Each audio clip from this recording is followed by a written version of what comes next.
pulling up to the dock, I saw the boat. It was like all right, it's happening. That's my home away from home for the next 10 years at least.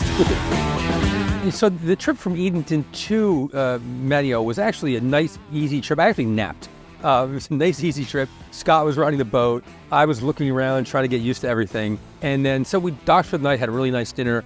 And I have heard so much about Oregon Inlet, how difficult it is. It is difficult. If I had to actually take myself through that inlet, there was no way I would be able to do it because it doesn't make sense at all. But we followed someone out and we got out there, it was fine. The first day we decided we were going to go offshore no matter what. Most likely we probably shouldn't have gone offshore. It was rough. Luckily it was only a 35-mile run. We got out there, no fish at all. We trolled around for a bunch of hours and then turned around, came back in and got to Rudy Inlet. Got some sleep and back at it the next day. Offshore, we get to Norfolk Canyon and the water temperature was kind of cool. We weren't marking fish, but about 2-3 hours in, we got one fish. We actually caught a yellowfin. The first fish on the boat was a yellowfin for the boat, seared tuna on the boat. Got into Ocean City.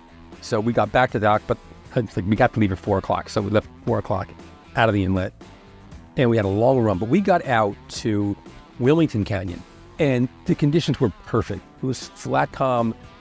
We had heard there were some big eye caught out there the day before, a lot of yellowfin. So we were psyched. There were about 30 boats trolling the area. None of them caught fish.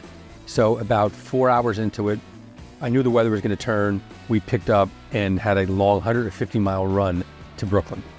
Crossed the Liberty Marina, gassed up the boat, and I said, we have to make it tonight to Long Island because the weather was kicking up.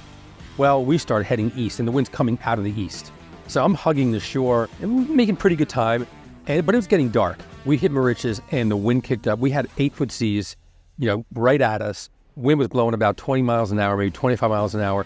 We were crawling at about 10 miles an hour. It took us almost 2 hours to take that last 20 miles. Finally got through the canal, got to the dock at around 12:30 at night. That last part of the trip was just brutal. But the boat got through it. It's just the total package. It's great. It was a great maiden voyage.